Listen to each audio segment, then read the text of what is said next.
Boa noite, minha gente!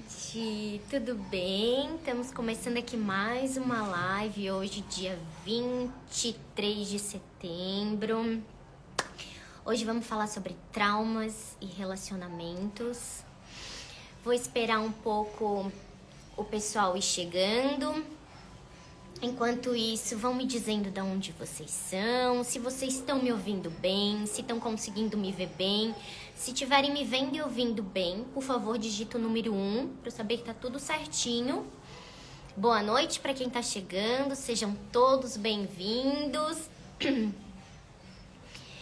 Hoje o tema da nossa live é como um trauma pode aparecer no relacionamento. Tô vendo, tá certinho? Então tá bom. Então vamos começar. Sou de São Raimundo Nonato, tá? Sejam bem-vindos, quem for daqui, do Brasil, quem não for, Rio Grande do Sul, Goiás, Teresina, de vários lugares do Brasil, Juiz de Fora. Então é isso, gente, vamos começar. Hoje, o que a gente vai falar sobre o trauma em relação aos relacionamentos? O que isso quer dizer?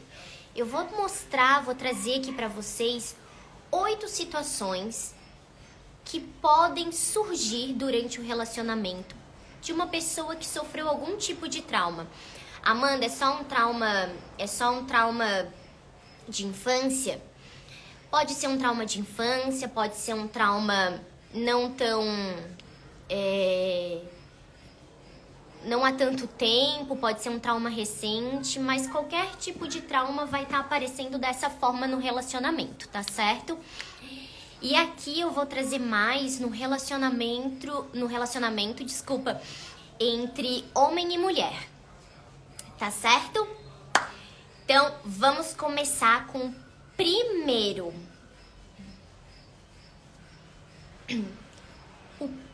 A primeira situação que acontece quando se passou por algum trauma e você está num relacionamento. Vício no caos, na briga e crises como forma de se conectar. Como assim, Amanda? Bom, essa pessoa, ela tá familiarizada com essas situações muito turbulentas. E não digo aqui que ela tenha passado por algum trauma, mas se ela viveu numa família que era assim a relação deles, isso já vai sendo um trauma para a pessoa, porque ela vai vivendo naquele ambiente onde tem briga, onde tem desentendimento, onde muitas vezes tem violência, tem agressão. Então, para ela, esse lugar aqui, esse lugar de muito caos, de muita briga, isso é muito familiar para ela. Ah, mas como é que alguém pode se acostumar com isso? Quem cresce num ambiente assim vai se acostumando com esse tipo de relação. Então, quando ela vê um outro lado da relação, uma relação tranquila, onde as pessoas se respeitam, onde é recíproco, tudo isso, ela não consegue se sentir tão familiarizada. Então, se na infância você vivenciou experiências de muita briga, estrutura familiar muito conturbada, como eu falei, né? Na vida adulta, isso tudo é inconscientemente, tá, gente? Você busca esse tipo de relação, esse tipo de relacionamento como uma forma de se conectar. É um padrão. Esse foi o primeiro. Vamos para o segundo. Sabotagem do relacionamento. Como é que é uma sabotagem de relacionamento? Traição, engano, uso de substâncias, seja álcool, seja outro tipo de droga, irresponsabilidade financeira, são algumas das formas de sabotar o relacionamento. E por que a pessoa sabota o relacionamento? Porque inconscientemente, de novo, gente, quando eu tô falando dessas situações que as pessoas estão se colocando, é porque elas estão fazendo isso de forma inconsciente. Porque, claro, se a gente for pensar assim, racionalmente, consciente, nós não queremos estar num ambiente onde tem briga, onde tem problemas entre as pessoas, onde o tempo todo as pessoas estão naquele conflito, ou estão tentando colocar uma contra a outra, ou tem problema dentro de casa, como isso, uso de substância, traição entre as pessoas ali, ou entre os pais. Um vai enganando, mentindo pro outro. A pessoa conscientemente, ela não vai pensar, eu quero estar nessa situação. Não, né? Ninguém vai querer estar nessa situação. Mas o nosso inconsciente está tão forte, isso está tão enraizado que a gente vai pensar como? Eu vou buscar isso que é muito familiar para mim. Eu conheço isso. Quando eu piso nesse território, eu sei que lá é como se eu tivesse segura nesse ambiente. Inconscientemente buscamos pela forma de interação que nossos pais tinham no relacionamento deles. Por isso que a gente vai repetindo o relacionamento que os nossos pais tiveram entre eles dois com as outras pessoas. Porque eles são, né, eles são o nosso modelo de relacionamento, de interação, de como tratar um homem ou como tratar uma mulher. É assim que a gente vai vendo. Ah, Amanda, mas depois a gente vai aprendendo, a gente vai crescendo e vai vendo que não era bem assim. Como eu disse, conscientemente a gente tem essa percepção de que eu não quero repetir, eu não quero ter esses padrões. Mas inconsciente, isso tá lá buscando, tá atrás, é como se ele chamasse mesmo esse tipo de relação. E daí o que acontece? A gente começa a se relacionar com uma pessoa e vê que essa pessoa começa a ter essas atitudes, e daí a gente começa a relembrar tudo que os nossos pais viveram e tudo que a gente viu deles. A terceira, fantasia da criança interior. O que é essa fantasia? Vou explicar aqui pra vocês. Quando os nossos pais nos abusaram ou nos negligenciaram emocionalmente, tá? Nós nos tornamos salvadores. Como salvadores? Que estão sempre procurando amor e aprovação. Porque a gente não teve isso dentro de casa, lembra? Eles não nos apoiaram, não nos acolheram, não foram um suporte emocional pra gente. Então, quando a gente cresce, começamos a buscar nos relacionamentos amor e aprovação. E a gente quer salvar a outra pessoa que está se relacionando com a gente. Por isso que, geralmente, a gente se relaciona com pessoas que às vezes teve a mesma estrutura familiar que a gente ou algo parecido. Ao invés, aí que tá a fantasia, ao invés de vermos as pessoas como elas realmente são, nós vemos as pessoas como gostaríamos que elas fossem. Então, se ela faz alguma coisa, ou se ela começa a ter uma atitude, é como se a gente tampasse o olho assim pra não tá percebendo o que ela tá fazendo. E daí a gente começa a fazer uma fantasia que não, ela não é assim, ela é de outra forma. Isso foi uma situação assim específica. É essa fantasia da criança interior. Porque lá na infância a gente teve essa negligência, a gente procura por amor e aprovação, vai atrás de pessoas que possam nos salvar e a gente salvar essas pessoas, e a gente começa a ver a forma que nós gostaríamos que elas fossem. Essa é a fantasia. Quinto, falta de comunicação ou inabilidade de comunicação. Nós aprendemos a nos comunicar através dos nossos pais.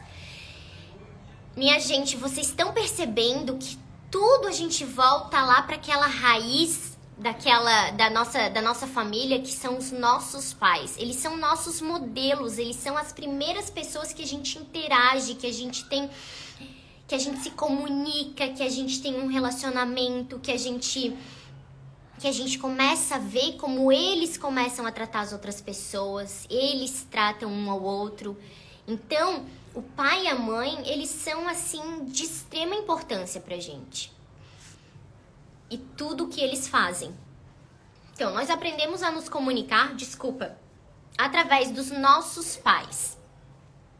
Se não tivermos uma boa forma de comunicação, uma comunicação saudável com eles, podemos começar a fazer o que nos próximos relacionamentos? Vamos dizer, a gente passou a nossa infância, a nossa adolescência com problema de comunicação com nossos pais. Como problema, Amanda? Problema de não conseguir conversar com eles, de não ter confiança em conversar com eles, de eles não deixarem a gente se expressar. Todas essas coisas. Aí, o que a gente começa a fazer nos nossos relacionamentos? A gente começa a se fechar, a gente cria um muro de pedra onde as pessoas não conseguem passar. Cada vez a gente vai se isolando e se fechando mais. Ficamos na defensiva, então a gente sempre acha que a pessoa que está falando com a gente está sempre nos atacando. E daí a gente já parte para a defesa e já contra-ataca. E negamos a realidade. Então, nos fechar, isolamento, negar a realidade e ficar na defensiva. Tem muito mais outros, mas esses que eu trouxe aqui são os principais. Tá, foi o quinto esse. O sexto. Repetir ciclos disfuncionais. A gente repete, não adianta, porque a gente tem no nosso inconsciente aquela forma de relação e a gente vai reproduzindo ela com os nossos maridos ou com as nossas esposas, com os nossos filhos, principalmente, porque na hora que a gente tem filho,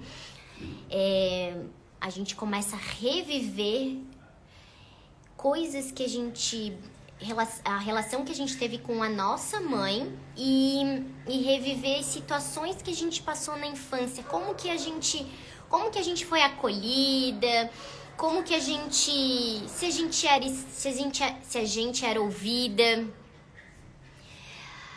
Então, repetir ciclos disfuncionais é chamado também de compulsão à repetição. Ai, Amanda, mas eu não quero ficar repetindo. Mas é aquela mesma situação que eu falei pra vocês. É a familiaridade. O que é estranho, a gente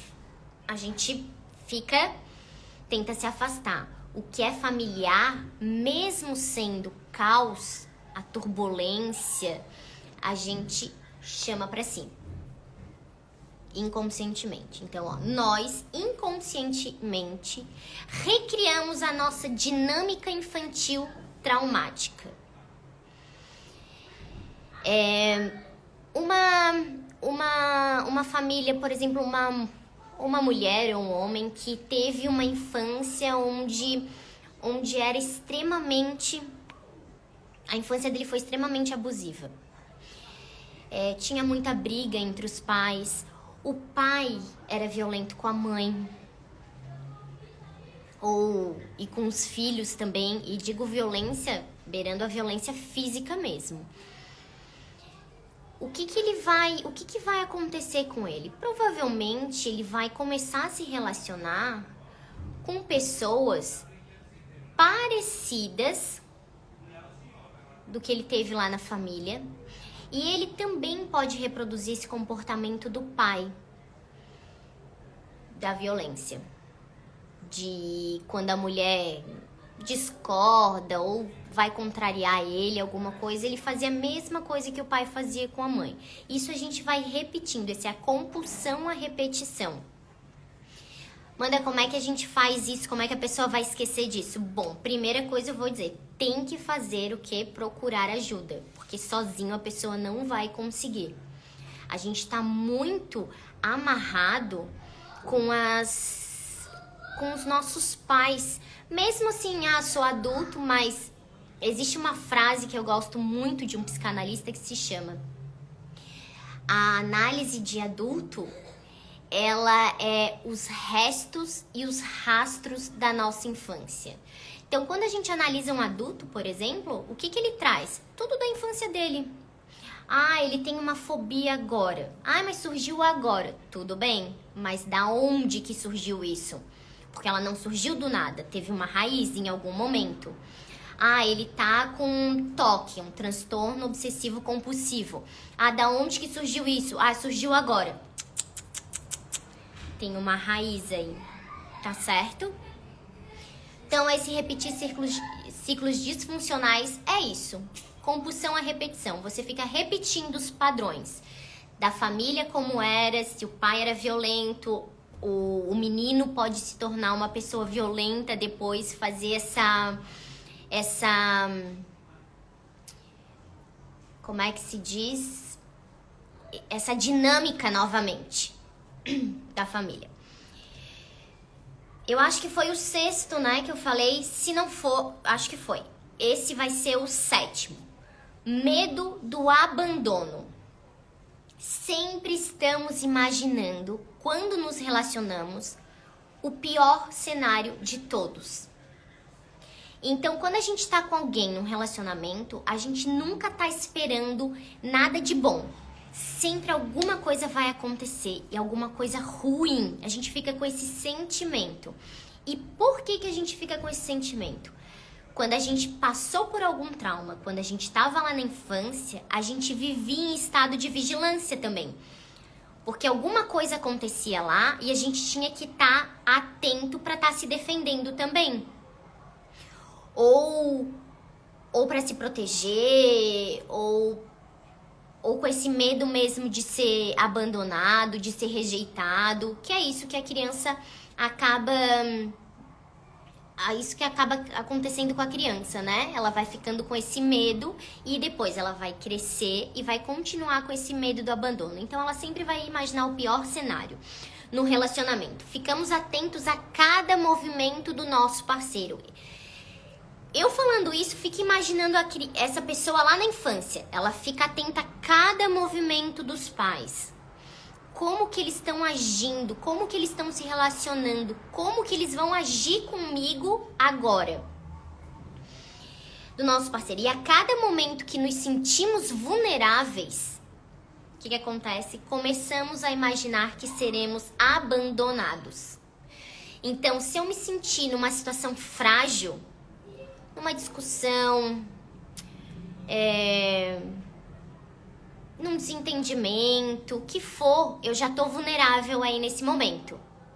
E aí, o que acontece? Tô imaginando o pior cenário, já fico atenta a todos os passos do meu parceiro ou da minha parceira. E nós mantemos a nossa resposta traumática de luta ou fuga. Tá? Por isso que é esse medo de abandono. Começamos a imaginar que vamos ser abandonados. Aí a gente começa a ter essa resposta do trauma que é de lutar ou fugir. Tá certo, gente? E por que isso pode acontecer? Por que o medo do abandono? Algumas pessoas passam por essas situações quando são crianças, de os pais estarem o tempo todo ameaçando de deixar a criança, de abandonar a criança, de eu vou embora e você não vai mais me ver. E assim ela vai se mantendo como? Em alerta, fica com medo, se sente vulnerável porque a criança já é vulnerável. Então, qualquer coisa que eu fizer, a minha mãe ou meu pai podem ir embora. Então ela vai ficar dessa mesma maneira quando for adulta e quando tiver um relacionamento. E pode piorar se essa pessoa, se essa pessoa que ela se relaciona, realmente começar a fazer isso, começar a ameaçar ela, aí ela vai ficar cada vez mais angustiada com essa situação. Falei do 7. Não, gente, não é 7, que lá era 6. Então esse é 7, porque são 8. 7. Tornar pais do nosso parceiro ou da nossa parceira. Como assim, Amanda? Muitos podem exercer uma função de pai e de mãe do parceiro. Desculpa. Se responsabilizando pela questão financeira, pelas escolhas da outra pessoa. Punimos severamente nossos parceiros. Pode ser até com esse tipo de ameaça, como os nossos pais faziam. Inconscientemente tratamos o nosso parceiro ou nossa parceira como criança. E às vezes essa função, um deles toma essa função como pai e mãe e o outro toma essa função como criança mesmo. Então é aquele controle, a pessoa vai se responsabilizando por tudo, vai fazendo tudo pela outra, ela escolhe tudo pela outra. Tá certo? Então é tornar pais do nosso parceiro.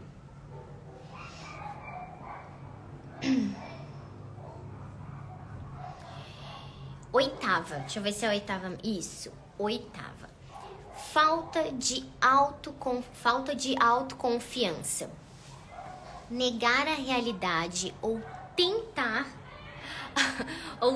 adivinhar os sentimentos, pensando que você pode estar louco, é uma forma comum de falta de autoconfiança quando estamos num relacionamento. Amanda, como assim? Bom, a pessoa tenta negar a realidade, quer dizer o quê? Ela tá passando por alguma situação que não tá sendo fácil para ela. É como se fosse um mecanismo de defesa. Lembra que eu falei sobre os mecanismos de defesa? Negar a realidade é um mecanismo de defesa, tá? Ou tentar adivinhar os sentimentos. Adivinhar os sentimentos de quem? Da outra pessoa do parceiro, né? E você começa a sentir como, por exemplo, se tu tá negando a realidade, como se tu também tivesse assim, gente, eu não tô bem, eu tô, né, tá acontecendo coisas que talvez não sejam de verdade, não tá acontecendo isso mesmo. E aí, você começa a ter falta de autoconfiança, porque você acha que sempre tá com não com algum problema, mas quando você começa a duvidar de si mesmo, aí você começa a perder essa autoconfiança. Quando a gente tá num relacionamento. Eu vou repassar aqui, deixa eu ver se foi os 8. Vou repassar aqui que alguém entrou e falou, tô me inteirando aqui do assunto. Nós falamos, vou falar de cada um, vou falar, não de cada um detalhadamente, mas vou dar aqui para quem quiser alguma negação, isso mesmo, uma negação. Sabe quando acontece alguma coisa, agora que falou, e que dá alguma negação, eu lembrei. Quando acontece alguma coisa e a gente fica pensando assim no relacionamento. Meu Deus, será que eu tô louco? Será que eu tô louca? Será que isso aconteceu mesmo? Ou será que de repente só foi coisa da minha cabeça? Sabe quando a gente fica naquele... Será que realmente aconteceu? Será que eu imaginei como se fosse difícil demais ela tá... Ou ele tá fazendo essa diferença da realidade e da fantasia. E daí o que a pessoa começa a perder? A autoconfiança mesmo, porque ela diz, gente, eu não posso confiar no que eu estou pensando, não posso confiar no que eu estou sentindo, porque eu não sei se isso é real ou não. Entendeu? É isso mesmo. Ai, não lembro quem falou, mas alguém disse aqui alguma negação. É isso mesmo. Então vou voltar, vou dizer os 8 tópicos, tá? Como um trauma pode aparecer, pode surgir no relacionamento. Como que a gente sabe que talvez a gente tenha passado por algum trauma? Amanda, eu não tenho todos, eu tenho alguns. Tudo bem. Amanda, eu tenho todos. Tudo bem também. Amanda, não me vi em nenhum. Então, ou você já faz terapia, ou você já passou, já ressignificou esse trauma, mas quando a gente começa a ver, nossa, essas coisas vão acontecendo no meu relacionamento, já indico que é bom procurar alguém, procurar uma ajuda, procurar um especialista pra tá conseguindo resolver isso. Irlane, isso mesmo. Como um trauma pode aparecer no relacionamento? Foram oito situações. 1, vício no caos, briga, crises, como forma de se conectar. 2, sabotagem no relacionamento. Sabotagem do relacionamento, desculpa. Fantasia da criança interior. Falta de comunicação. Repetir ciclos disfuncionais. Medo do abandono. Tornar pais do nosso parceiro ou da nossa parceira. E o 8º, falta de autoconfiança. Irlane perguntou aqui, os traumas são de 8 anos ou até mesmo de relacionamento passado? Sim, pode ser de relacionamento passado, pode ser, né, ou de muito tempo atrás. Como que tu passou esse trauma? Na verdade, a gente começa... Por que a gente não lembra muito do trauma e a gente começa a ter esses comportamentos? É quase como... Paradinha aqui, mas voltou. É quase como um comportamento de defesa, sabe? E por que a gente não lembra do trauma? Nossa, aconteceu alguma coisa, eu não consigo lembrar dele inteiro. É como se fosse uma proteção também.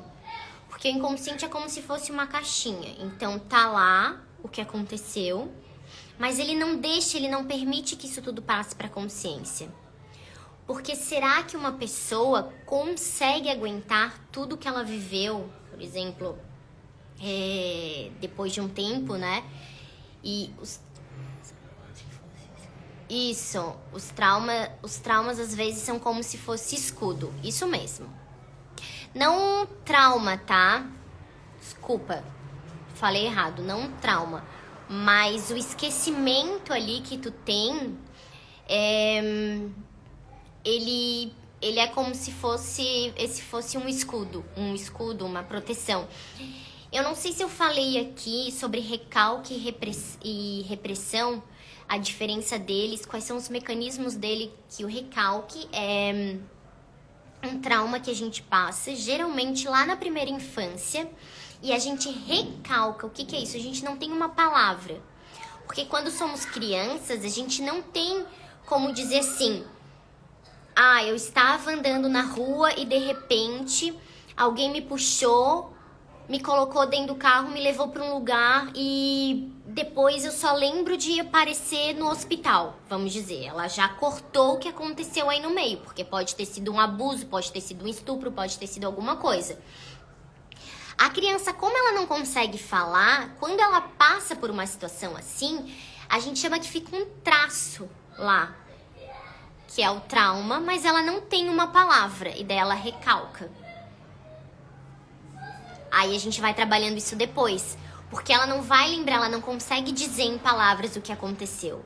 Reprimir é diferente, porque o que tu faz? A repressão, né? Recalque e repressão. A repressão geralmente acontece com os adultos, então você passa por um trauma, você sabe que passou, claro que vai esquecer uma parte, daí tu começa ou a repetir, tem uma compulsão à repetição, vai aparecendo esses sintomas. No recalque também aparecem os sintomas, tá? Mas na repressão também. Se a pessoa passou por um trauma, ela vai trazendo algum sintoma daquilo, até ela saber o que realmente aconteceu. Então, gente, seria isso que a gente ia falar sobre a questão de trauma e relacionamento, tá? Trouxe aqui os 8 tópicos para vocês de situações que acontecem. Vou dar aqui uns 3 minutinhos para quem quiser fazer alguma pergunta, deixar alguma pergunta. Eu sempre deixo livre. Quem não quer fazer a pergunta aqui porque não se sente à vontade, não tem problema nenhum. Só mandar depois no direct que eu respondo, tá certo? Quem quiser fazer a pergunta, tá aberto aqui pra não só perguntas, se quiser. Quais os sintomas? Tá. Sintomas pode ser toque, pode ser fobias, como eu falei, pode ser outros tipos de transtorno, tá? Esses sintomas assim que aparecem, toque, fobia, transtornos, o trauma também pode causar transtorno de personalidade, dependendo do tipo que foi, né? Que daí a gente passa por um trauma extremamente pesado, tá? Mas seriam isso. Foi quem que perguntou? Deixa eu ver. A Célia. Gente, a live, ela não vai ficar gravada aqui, mas como eu sempre digo pra vocês, é transtorno de ansiedade também, tá? Não a ansiedade natural que a gente tem, tá? Que todo mundo vai ter algum tipo de ansiedade, vai estar ansiosa por alguma coisa, mas pode ser transtorno de ansiedade um pouquinho mais, sabe? Tem pessoas que precisam ser medicadas quando tem transtorno de ansiedade, que ficam... começa a ter sintoma até físico. A live, ela não vai ficar gravada aqui no Instagram, ela fica gravada lá no canal do YouTube Psique da Criança. Lá nos destaques tem uma parte do YouTube, é só clicar que vocês conseguem entrar no canal. Ela fica gravada ali. Eu coloco até domingo de noite a live lá. Então, pra quem perdeu ou quem entrou depois, ela estará lá gravadinha pra poder ver tudo. E quero agradecer aqui de coração todos vocês que estiveram aqui comigo. Um beijo, um abraço forte, já que eu não posso abraçar todo mundo, sintam-se abraçados e beijados. Muito obrigado, um excelente final de semana e a gente se vê na semana que vem.